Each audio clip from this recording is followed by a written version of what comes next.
I was born into a show business family. My father grew up in the Bronx.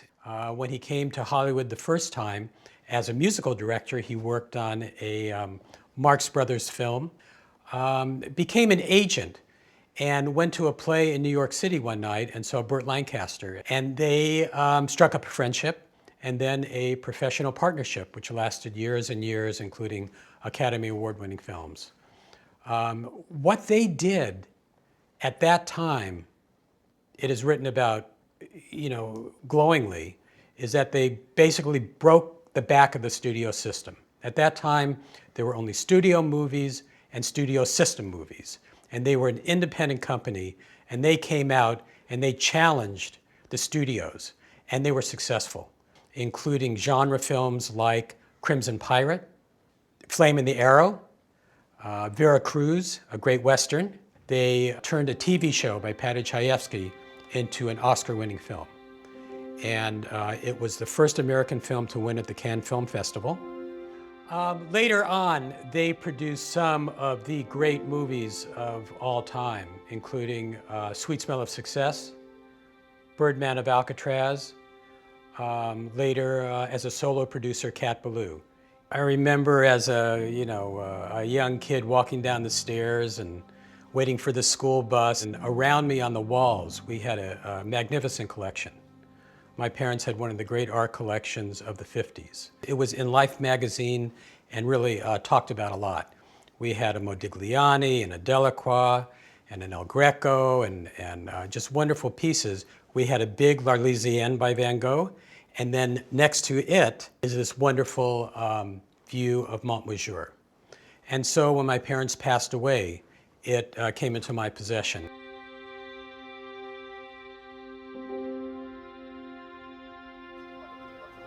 This is Arles today, and I'm sitting in the famous cafe in the center of Arles in Place du Forum. This, of course, is the cafe that inspired the very famous painting.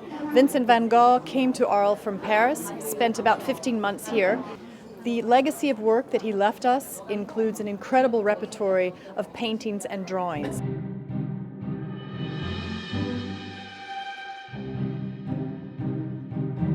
Just behind me is the spectacular 12th century medieval abbey of Montmajour, which dominates the surrounding landscape. The distance between Arles and the abbey is about 5 kilometers, and one must remember that Van Gogh walked back and forth by foot, which must have taken him over an hour each way.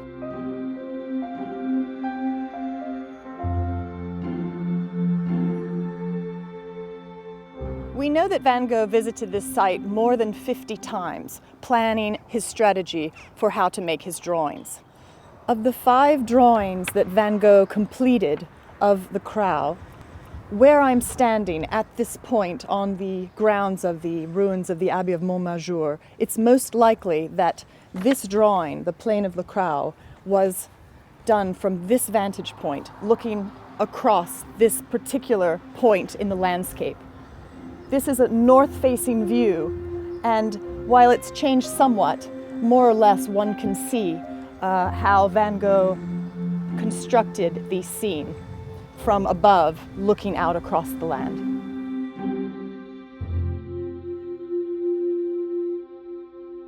This drawing has been in my family for 60 years. And about a year ago, I began the journey to find out more about it. And that really began with the great art gallery and art dealer Richard Feigen in New York City. And he sent me a page from a book of the complete works of Van Gogh. And I started from there and put together all the exhibition history, all the collections, and some of the literature about this particular view from Montmajour. With regard to the way Van Gogh actually constructed his drawings, there were a variety of stages. The first stage was he made a sketch with usually a graphite pencil to lock in the structure, or what we call the framework or armature of the drawing. Then he would go in with one of his favorite media, pen and ink, and fill in the rest of the composition. Now, ink was a very difficult and unforgiving media, as there was no way to go back and change any mistakes. But in Van Gogh's hands, the ink was really harnessed to a masterful effect.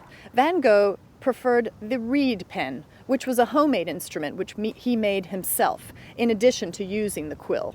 And he would find these reeds all over Arles, as there was a system of canals and marshlands where these abundantly grew. Van Gogh is known to have experimented with a lot of different inks, mixing them and getting different tones. On these Montmajour series of drawings, it's clear that he also experimented with a new color, a violet or purple color, which unfortunately for him faded as it was impacted by sunlight. For the third stage, Van Gogh would often, in his studio, take a black ink and reinforce areas of the composition, which is possible to see in the plane at Montmajour.